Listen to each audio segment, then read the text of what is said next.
Doctor Aneesh ചേരുന്നുണ്ട്. അദ്ദേഹം Nipah nodal ഓഫീസറാണ്. ഡോക്ടർ അനീഷ് എന്നെ കേൾക്കാമോ? ഓക്കെ, ഡോക്ടർ അനീഷ്, എന്താണ് നമ്മുടെ മുന്നിലുള്ള ഒരു പ്ലാൻ?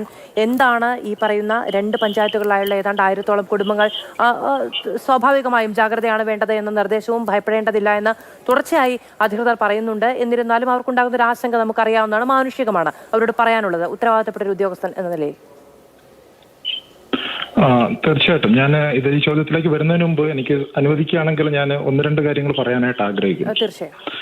ഒന്ന്, കേരളം ഇന്ന് നിപ്പ പോലെയുള്ള ഒരു മഹാമാരിയെ നേരിടുന്ന ഒരു സമയമാണ്. നിപ്പ വളരെ പ്രാധാന്യമുള്ള ഒരു രോഗമാണ്.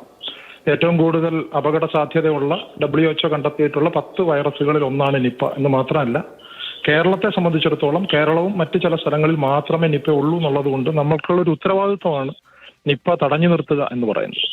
അപ്പൊ അതിൽ നമ്മളുടെ ഓരോ ജില്ലയിലും അത് മാറി മാറി വരുന്നു. അത് കഴിയുന്നത്ര നേരത്തെ കണ്ടെത്തുന്നു, ആദ്യ രോഗിയിൽ തന്നെ കണ്ടെത്താൻ കഴിയുന്നു എന്നുള്ളതൊക്കെ കേരളത്തിന്റെ മെച്ചമാണ്. കഴിയുന്നതും പല ആളുകളെ നമ്മൾ ചികിത്സിച്ച് രക്ഷപ്പെടുത്താനായിട്ട് ശ്രമിക്കുന്നു. ബംഗ്ലാദേശ് വേരിയന്റ്, നിപ്പയുടെ ബംഗ്ലാദേശ് വേരിയന്റിൽ പോലും മരണനിരക്ക് കഴിയുന്നത്ര കുറയ്ക്കാനായിട്ട് നമ്മൾ ശ്രമിക്കുന്നു. അതിലൊന്നും തർക്കമില്ല. പക്ഷെ ഇന്ന് രാവിലെ മുതൽ സാമൂഹ്യ മാധ്യമങ്ങളിലും ഇതുപോലുള്ള മുഖ്യധാരാ മാധ്യമങ്ങളിലും ഈ ഒരു മഹാമാരിക്കിടയിൽ പോലും നമ്മുടെ സംവിധാനങ്ങൾ, മെച്ചപ്പെട്ട സംവിധാനങ്ങൾ കൊണ്ടുവരാനായിട്ട് ശ്രമിക്കുമ്പോൾ അതിനെ താറടിച്ച് കാണിക്കുകയും വസ്തുതാവിരുദ്ധമായിട്ടുള്ള പല പരാമർശങ്ങളും കടന്നു വരികയും ചെയ്യുന്നു. ഞാൻ അതിനെപ്പറ്റി ഒന്ന് പറഞ്ഞതിന് ശേഷം ഞാൻ അത് ചോദിച്ച ചോദ്യത്തിലേക്ക് വരാം. അത് ഏറ്റവും പ്രധാനപ്പെട്ട വസ്തുതാവിരുദ്ധമായ പരാമർശം, മറ്റ് രാജ്യങ്ങൾ നിപ്പ ബാധിച്ചിട്ടുള്ള മറ്റ് രാജ്യങ്ങൾ നിപ്പയുടെ ഉറവിടം കണ്ടെത്തുകയും കേരളം അതിന്റെ ഉറവിടം കണ്ടെത്തിയിട്ടില്ല എന്നുള്ള ഒരു വാദമാണ് എല്ലാ മേഖലയിൽ നിന്നും മുന്നോട്ട് വയ്ക്കുന്നത്. കേരളം ഇതിനകത്ത് നടത്തിയിട്ടുള്ള ശ്രമങ്ങളെ കാണാതെയുള്ള പ്രത്യേകിച്ചും ഒരു കാര്യങ്ങൾ മറ്റെന്തെങ്കിലും അജണ്ട മുന്നിൽ വെച്ചുകൊണ്ടാണ് ഈ സംഭാഷണം വരുന്നതെന്നാണ് എനിക്ക് പലപ്പോഴും തോന്നിയിട്ടുള്ളത്. നമ്മളിതിനകത്തുള്ള ഈ നിപ്പ വന്നിട്ടുള്ള രാജ്യങ്ങളുടെ ചരിത്രം എടുക്കുക. നിപ്പയ്ക്ക് നമുക്കൊരു 25 വർഷത്തെ ചരിത്രമേ ഉള്ളൂ. 1998 നമ്മുടെ മലേഷ്യയിൽ നിപ്പ വരുന്നത്.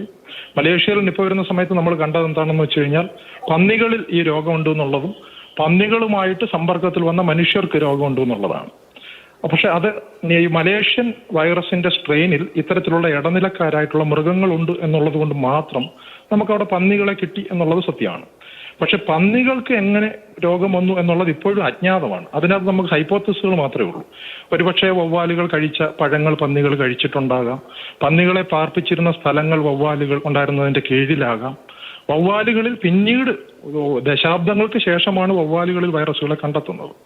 ഇനി അത് കഴിഞ്ഞ് ഫിലിപ്പീൻസിൽ ഏതാണ്ട് ഇതിന് സമാനമാണ്. ബംഗ്ലാദേശിൽ രോഗം വരുന്ന സമയത്ത് ബംഗ്ലാദേശിൽ ഡേറ്റ് പാം സാപ്പ് എന്ന് പറയുന്ന പനകളിൽ നിന്നും ശേഖരിക്കുന്ന ഒരു പാനീയമാണ് ഈ രോഗത്തിന് കാരണം എന്ന് കണ്ടെത്തി എന്നാണ് പറയുന്നത്. അത് അവരെങ്ങനെ കണ്ടെത്തി എന്നുള്ള കാര്യത്തെപ്പറ്റി ആരും പറയുന്നില്ല. എന്താണ് അവരെങ്ങനെ കണ്ടെത്തിയത്? 28 അണുബാധകൾ ഉണ്ടായതിനു ശേഷം, 28 ഔട്ട്ബ്രേക്കുകൾ ഉണ്ടായതിനു ശേഷം ഔട്ട്ബ്രേക്ക് വന്നിട്ടുള്ള ആളുകളെയും വരാത്ത ആൾക്കാരെയും താരതമ്യം ചെയ്ത് കേസ് കൺട്രോൾ മാർഗത്തിലൂടെ പഠിച്ചപ്പോൾ അവർക്ക് മനസ്സിലായി, ഈ 28 ഔട്ട്ബ്രേക്കുകളിൽ രോഗം വന്നിട്ടുള്ള ആൾക്കാരിൽ കൂടുതൽ ആളുകൾക്കും ഈ പാനീയം കഴിക്കുന്ന ഒരു സ്വഭാവം ഉണ്ടായിരുന്നു. മറിച്ച് നമ്മളെ സംബന്ധിച്ചിടത്തോളം 5 ഔട്ട്ബ്രേക്കുകൾ മാത്രമാണ് നമുക്ക് ഉണ്ടായിട്ടുള്ളത്. ഇത്തരത്തിലുള്ള ഒരു കമ്പാരിസൺ പഠനം നമുക്ക് നടത്താനായിട്ട് കഴിയില്ല. ഈ പറയുന്ന ഡേറ്റ് പാം സാപ്പിൽ പോലും 50-ലധികം ഔട്ട്ബ്രേക്കുകൾ ബംഗ്ലാദേശിൽ ഉണ്ടായതിനു ശേഷവും ഒറ്റത്തവണ പോലും ഡേറ്റ് പാം സാപ്പിൽ നമുക്ക് വൈറസിനെ കണ്ടെത്താനായിട്ട് കഴിഞ്ഞിട്ടില്ല. അതായത് ഈ പറയുന്ന ഒരു പ്രദേശത്തും, ബംഗാളിലെ കാര്യം, ബംഗാളിൽ ശേഖരിച്ചു വെച്ചിരുന്ന സാമ്പിളിൽ പിന്നീട് 6 മാസത്തിന് ശേഷം CDC പരിശോധിച്ചപ്പോഴാണ് ഇത് നിപ്പയാണെന്ന് തിരിച്ചറിഞ്ഞത് തന്നെ. അപ്പോൾ ഈ ബംഗ്ലാദേശിലും ബംഗാളിലും ഫിലിപ്പീൻസിലും മലേഷ്യയിലും ഒക്കെ ഇതിന്റെ സോഴ്സ് കണ്ടെത്തി എന്നുള്ളത് പച്ചക്കള്ളമാണ്. ഇനി കേരളത്തിലേക്ക് വരാം. കേരളത്തിൽ ഇതിനകത്ത് നടത്തിയിട്ടുള്ള ശ്രമങ്ങൾ നമ്മളൊന്ന് നോക്കുന്നത് നന്നായിരിക്കും. കേരളത്തിൽ ഇതിനകത്ത് നടത്തിയിട്ടുള്ള ശ്രമങ്ങൾ നോക്കുക. തുടക്കം മുതൽ നമ്മളെ സംബന്ധിച്ചിടത്തോളം ഒരു പാറ്റേൺ ഇല്ല.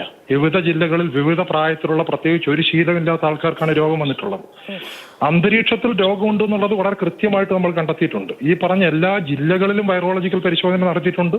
എല്ലാ ജില്ലകളിലും വൈറസിന്റെ സാന്നിധ്യം ഒന്നുകിൽ ആന്റിബോഡി രൂപത്തിലോ അല്ലെങ്കിൽ വൈറസിന്റെ രൂപത്തിലോ നമ്മൾ ഈ ജില്ലകളിലെല്ലാം കണ്ടെത്തിയിട്ടുണ്ട്. തൊട്ടടുത്ത ജില്ലയിലും കണ്ടെത്തിയിട്ടുണ്ട്. മനുഷ്യന് വന്നിട്ടുള്ള നിപ്പയും ഈ നമ്മൾ വവ്വാലുകളിൽ കണ്ടെത്തിയ നിപ്പയുടെയും വൈറസ് 100% സാമ്യമുള്ളതാണെന്ന് കണ്ടെത്തിയിട്ടുണ്ട്. ഇത് ലോകത്തൊരു സ്ഥലത്തും കണ്ടെത്തിയിട്ടില്ല ഇതുപോലെ. ഈ വൈറസുകളെ നമ്മൾ ഈ 2 അനിമലിലും മനുഷ്യരിലുള്ള വൈറസിന്റെ സാമ്യം കണ്ടെത്തിയിട്ടുണ്ട് എന്ന് മാത്രമല്ല, ഈ വൈറസിനെ മൃഗങ്ങളിൽ സിറിയൻ ഹാംസ്ട്രിങ്ങിൽ പരീക്ഷിച്ച് മനുഷ്യന് സമാനമായിട്ടുള്ള രോഗലക്ഷണങ്ങൾ സിറിയൻ ഹാംസ്ട്രിങ്ങിൽ നമ്മൾ ഡെമോൺസ്ട്രേറ്റ് ചെയ്തിട്ടുണ്ട്. ഈ വൈറസിന്റെ അണുബാധയ്ക്ക് സീസണാലിറ്റി ഉണ്ട് നമ്മൾ കണ്ടെത്തിയിട്ടുണ്ട്. അത് ഈ നിപ സീസണിൽ അത്തരം വ്യാജ പ്രചാരണങ്ങൾ, തെറ്റിദ്ധരിപ്പിക്കുന്ന തരത്തിലുള്ള പ്രചാരണങ്ങളൊക്കെ ഉണ്ടാവുകയാണെങ്കിൽ അതിനെ നിശ്ചിതമായി വിമർശിക്കേണ്ടതുണ്ട്. അത് പാടില്ലാത്തത് തന്നെയാണ്. പ്രത്യേകിച്ചും ഇത്തരത്തിൽ വളരെ മോശമായി നമ്മുടെ സമൂഹത്തെ ബാധിക്കുന്ന, നമുക്ക് വലിയ നഷ്ടങ്ങൾ ഉണ്ടാക്കുന്ന മഹാവ്യാധിയുമായി ആരോഗ്യരംഗം പൊരുതുമ്പോൾ. ശരി, ഇനി അങ്ങനെ ചോദ്യത്തിലേക്ക് വരുമ്പോൾ, എന്താണ് ഈ പറയുന്ന രോഗബാധിത മേഖലയിൽ താമസിക്കുന്ന ആളുകൾക്ക് നൽകാനുള്ള നിർദ്ദേശം, അവരോട് പറയാനുള്ളത്? തീർച്ചയായിട്ടും റെസ്ട്രിക്ഷൻസ് നമുക്ക് ആവശ്യമാണ്. റെസ്ട്രിക്ഷൻസ് എന്ന് പറയുമ്പോൾ നിപ്പ ഒരു മഹാമാരി സാധ്യതയുള്ള രോഗമാണ്. ഏത് സമയത്താണ് വൈറസിന് വ്യതിയാനം വരുന്നത് എന്ന് നമുക്ക് അറിയാൻ കഴിയില്ല. അപ്പൊ അതുകൊണ്ട് തന്നെ വൈറസിനെ നമുക്ക് പഠിക്കേണ്ടതായിട്ടുണ്ട്. രോഗം വരാൻ സാധ്യതയുള്ള ഹൈ റിസ്ക് ഉള്ള ആൾക്കാരെ പൂർണ്ണമായിട്ടും കണ്ടെത്തണം. ഒരുപക്ഷെ കൂടുതൽ ആളുകളോട് ചോദിക്കുമ്പോഴായിരിക്കും. ഇപ്പൊ ഇന്ന് തന്നെ നമുക്ക് മനസ്സിലായ ഒരു കാര്യം, ഈ കുട്ടി ട്യൂഷൻ സെന്ററിലേക്ക് വന്ന ബസ് ഏതാണെന്ന് നമുക്കറിയാം. ട്യൂഷൻ സെന്ററിൽ നിന്ന് തിരിച്ചുപോയ ബസ് ഏതാണ് എന്ന് കുട്ടിയോട് നമുക്ക് ചോദിക്കാൻ പറ്റില്ല. കുട്ടിയുടെ പേരന്റിനോ സുഹൃത്തുക്കൾക്കോ ആർക്കും അറിയില്ല. അപ്പൊ ട്യൂഷൻ സെന്ററിന് മുമ്പിലുള്ള ആ കടയിലെ CCTV ഫുട്ടേജ് വെച്ചിട്ടാണ് കുട്ടി ഏത് ബസ്സിൽ കയറി എന്ന് പറയാൻ പറ്റും. ആ ബസ്സിലുള്ളവർ പ്രൈമറി കോണ്ടാക്ട് ആയിട്ട് മാറും. അവരിപ്പോ നമ്മുടെ ക്വാറന്റൈൻ ലിസ്റ്റിലില്ല, നാളെ ക്വാറന്റൈൻ ലിസ്റ്റിലാവുള്ളൂ. ഇത്തരത്തിലുള്ള കാര്യങ്ങൾ നടത്തിയെടുക്കാൻ നമുക്ക് ഒരു റെസ്ട്രിക്ഷൻ ആവശ്യമാണ്. അതിന്റെ ഭാഗമായിട്ടാണ് റെസ്ട്രിക്ഷൻ. പക്ഷേ അത് കഴിയുമ്പോൾ നമ്മൾ തീർച്ചയായിട്ടും ഇപ്പോൾ തന്നെ ജീവിതം അവിടെ അനുവദിക്കുന്ന രീതിയിലാണ്. ചെറിയ ചെറിയ റെസ്ട്രിക്ഷൻസ് മാത്രമേ ഉള്ളൂ. പക്ഷെ ഒരു രോഗിയും കൂടി ഉണ്ടായാൽ അതിന്റെ അർത്ഥം എന്താ? ഒരു രോഗിയിൽ മാത്രമേ രോഗമുള്ളൂ എന്നുണ്ടെങ്കിൽ രോഗപകർച്ച ഒരുപക്ഷെ ഉണ്ടായിട്ടുണ്ടാവില്ല.